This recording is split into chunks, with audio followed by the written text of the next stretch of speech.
Olá a todos, olá a todas. Conforme a gente vem conversando, a gente se lembra nessa época do ano que os 12 primeiros dias do mês de Nissan é o primeiro mês do calendário cabalístico. Nesses 12 primeiros dias a gente planta a semente para cada um dos 12 meses que virão. E o que significa isso? Significa que a gente pratica os atributos ligados a cada mês. É como se a gente já colocasse aí intenções para cada mês do nosso ano. E por que isso é importante? Olha, para dar um exemplo bem prático, pergunta para um time de futebol qual a diferença de entrar em campo já aquecido ou entrar em campo mesmo se perguntando o que é que está acontecendo, para dali a uns 15, 20 minutos começar a entender o que se passa. A gente está em dias de preparação, a gente está preparando nosso ano e isso começa no plano semente, no plano das intenções. Mas vamos lá, 3 de Nissan é o dia que a gente pratica os atributos do mês de Sivan. Afinal de contas, Sivan é o mês da outorga da Torá. A gente recebeu a Torá em Sivan. Moisés subiu a montanha e Deus revelou a Torá a Moisés. Percebe o movimento? Que é como uma estrela de Davi? O triângulo que aponta para cima é Moisés, com seu esforço, sua disciplina, rumando em direção a Deus, fazendo a sua parte. O triângulo que aponta para baixo é Deus vindo até Moisés. A mesma coisa acontece quando a gente vai cruzar um mar. A gente se empenha em cruzar o mar mesmo sem saber nadar. E Deus abre o mar para a gente. A mesma coisa acontece em Hanukkah. A gente acende a vela para um dia. Existe um esforço humano e essa luz dura por 8 dias. Então, de uma maneira boa de lembrar do que a gente trabalha no terceiro dia de Nissan, quando a gente trabalha os atributos de Sivan, é lembrar do equilíbrio entre espiritual e material. Por isso que meditar na estrela de Davi ajuda tanto, porque é legal a gente conhecer em nós para onde que tá o nosso eixo, está deslocado, se é muito para o material, se é muito para o espiritual, e buscar esse equilíbrio. A gente já fala disso quando a gente for fazer os nossos exercícios. Vamos lembrar que uma frase, eu não vou lembrar dela literalmente agora, tá? Mas o espírito dela a gente vai lembrar aqui. Tem uma frase que está ligada ao mês de Sivan, que comenta sobre 2 irmãos, Zvulun, que era um grande comerciante, e Issachar, que era um grande estudioso.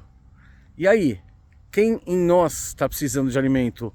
O nosso Zvulun, que é um grande estudioso, mas às vezes não tem aquele conteúdo todo que tem Issachar, já que Issachar se dedica aos estudos. O que a gente precisa vitalizar na gente? É o nosso estudioso? É o nosso comerciante? Lembrando que as duas coisas têm valor, afinal de contas o estudo, e quando eu falo de estudo, estou falando de toda a nossa prática espiritual, estou falando de estudo, oração, meditação, justiça social. Então, o que é mais importante? O cara que vai trabalhar e ganha grana para bancar a família, ou o cara que vai estudar e vai buscar intimidade com Deus? Na verdade, os dois são importantes, né? E os dois são importantes na mesma pessoa. Mas eu acho interessante que a gente lembre que Zevulun, que é o irmão que sai para trabalhar, o comerciante, ele banca Issachar, que é o estudioso, para que o Issachar possa estudar. Ou seja, mesmo que a gente tenha a tendência de falar, não, o estudo é o mais importante, afinal de contas, isso vai nos trazer, de novo, o estudo aqui é também justiça social, são várias coisas, é espiritualidade. Mesmo que a gente tenha a tendência a falar, não, mas a espiritualidade é mais importante, mas quem na história está bancando o Issachar, que é quem se dedica à espiritualidade, quem está bancando ele é o Zevulun, que é quem se dedica ao comércio. Então, até para rezar, você precisa ter o que comer. Tem uma expressão que fala En Kesef En Torah. E é verdade. Se você não tem o que comer, como é que você vai meditar? Como é que você vai rezar? Como é que você vai estudar? Ambas as coisas são importantes. Eu dei esse exemplo porque é um exemplo clássico do equilíbrio entre matéria e espírito, o nosso desenvolvimento espiritual e a nossa busca material.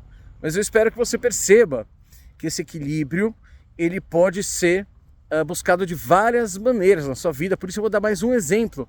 Mas cada um de nós, com reflexão, a gente consegue perceber aonde a gente precisa se equilibrar e aonde a gente pode se valer das energias de Sivan e já plantar um bom Sivan a partir do anoitecer de hoje.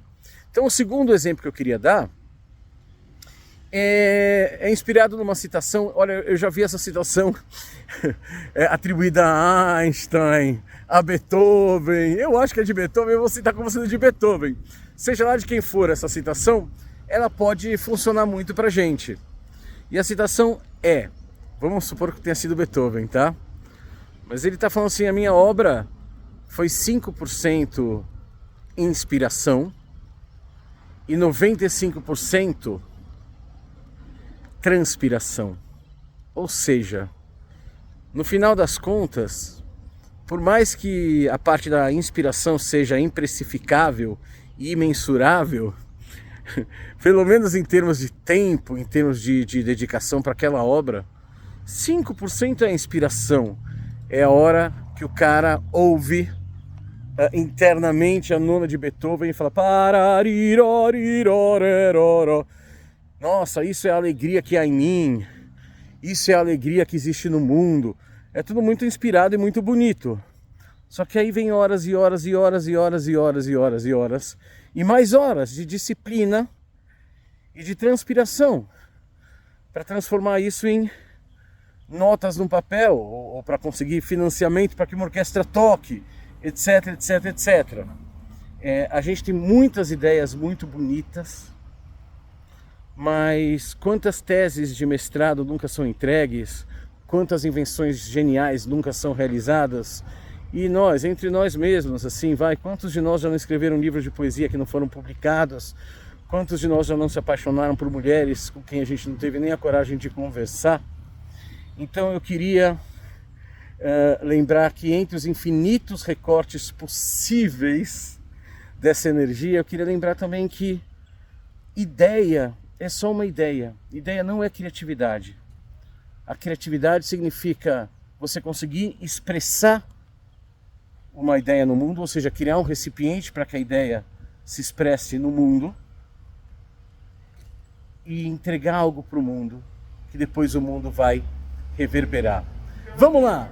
Falando em trazer as ideias para o mundo, só para a gente encerrar aqui, falando em trazer nossas ideias para o mundo, a gente tem 3 aplicações práticas que a gente faz a cada dia no nosso estudo. A primeira é a reflexão. Então aí contigo, e se quiser, claro, pode compartilhar também nos comentários, aí contigo, qual que é o equilíbrio que você quer buscar na sua vida, especialmente entre espiritual e material? Segundo, se você puder fazer uma oração pedindo a Deus para isso, finalmente, escolhe um aspecto da sua vida em que você pode fazer uma aplicação prática e faz uma pequena musculação, nada, nem um escândalo. Faz durante esse terceiro dia de Nissan um pequeno exercício prático que exige algum esforço teu para mostrar para Deus que você está disposto a buscar esse equilíbrio. Te vejo amanhã. Até lá. Shalom.